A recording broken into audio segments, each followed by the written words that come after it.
মানুষের দুর্দশা দেখলে চোখে পানি ঝরে, কি গজব পাঠাইল আল্লাহ বাংলার ওই ভিতরে। হাহাকার পড়িয়া গেছে গ্রামের ঘরে ঘরে বন্ধু হে।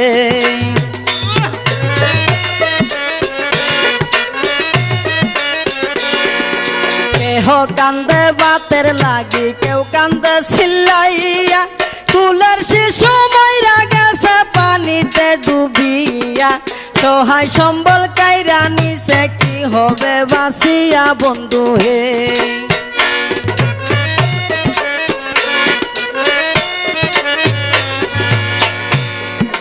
রাস্তাঘাট ভাঙ্গিয়া গেছে, কামাই রোজগার নাই, ওষুধ কেনার মতো টাকা পকেটেতে নাই। চতুর্দিকে আইছে বিপদ, কেমনে জানবা ছাই বন্ধু হে।